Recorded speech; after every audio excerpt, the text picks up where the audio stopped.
In Russia, the gasoline crisis is escalating amid Ukrainian drone strikes on oil refineries.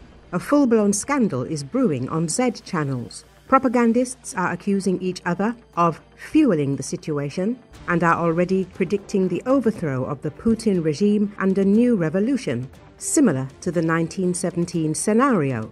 Russians' dissatisfaction with the disappearing supply of gasoline is indeed becoming more widespread, according to social media reports. One of the largest pro-regime Telegram channels, Veterans Notes, compared the current gasoline shortage to the events in Petrograd over 100 years ago.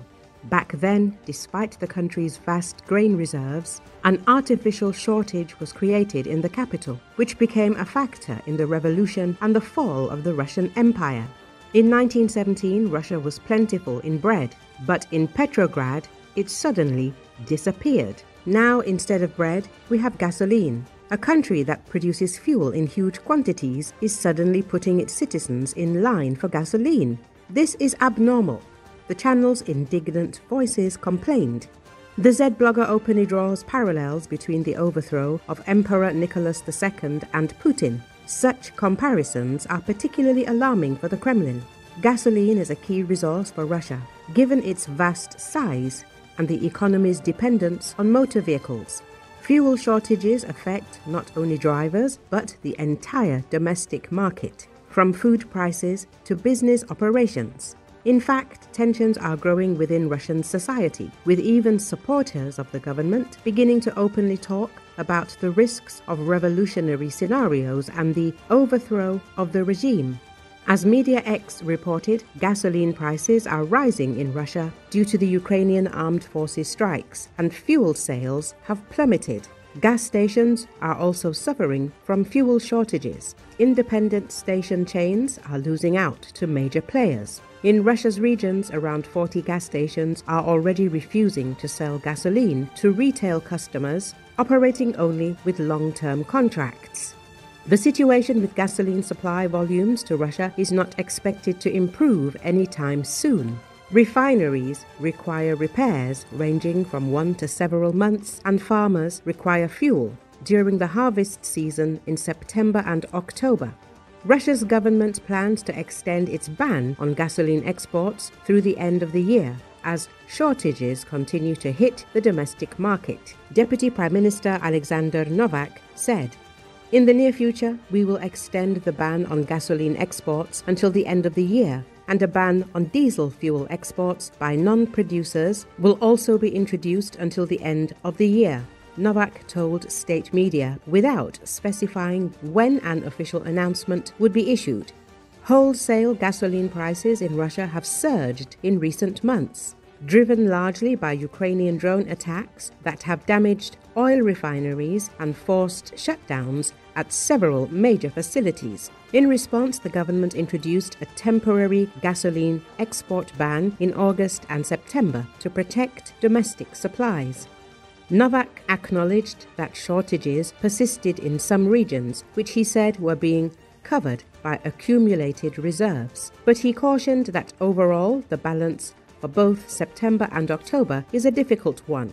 His announcement came as authorities in annexed Crimea said they were working to address fuel scarcities on the peninsula, following reports that roughly half of its filling stations had run out of fuel.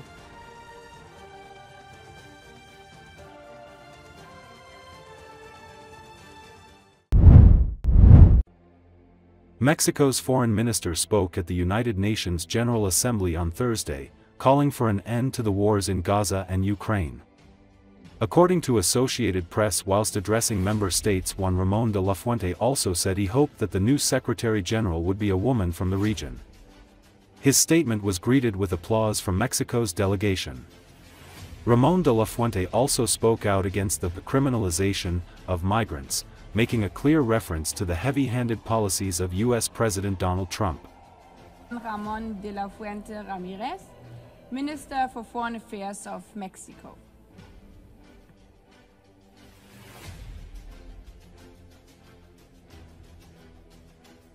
Las guerras en Gaza, en Ucrania y en todos los otros lugares donde ocurren tienen que parar ya.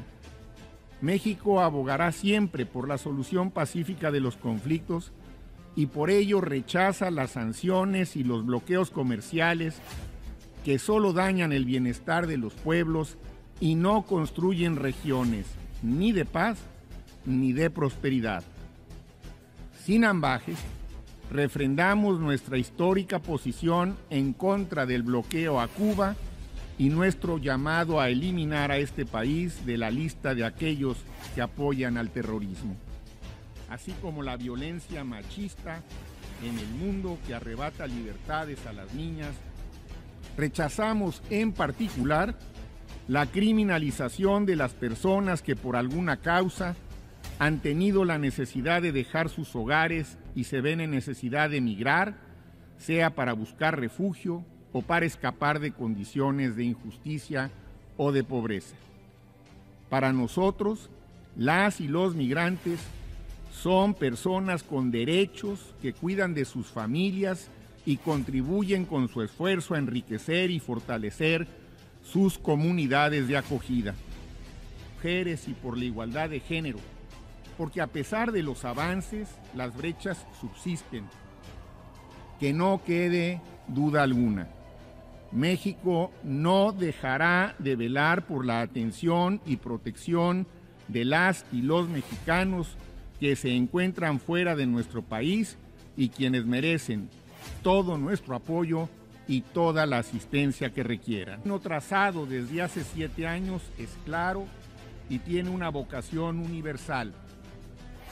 La legitimidad de la ONU dependerá cada vez más de su capacidad de respuesta a los graves retos que el mundo enfrenta. Confiamos en que la próxima secretaria general, que esperamos sea una mujer de nuestra región, acelere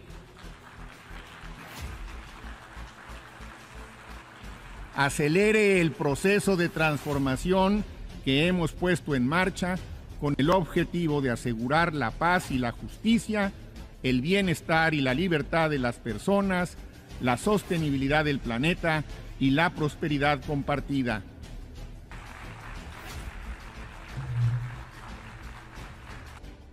La legitimidad de la ONU dependerá cada vez más de su capacidad de respuesta a los graves retos que el mundo enfrenta.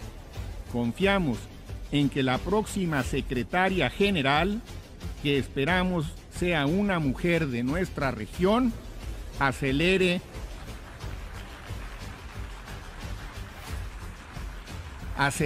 el proceso de transformación que hemos puesto en marcha con el objetivo de asegurar la paz y la justicia, el bienestar y la libertad de las personas, la sostenibilidad del planeta y la prosperidad compartida.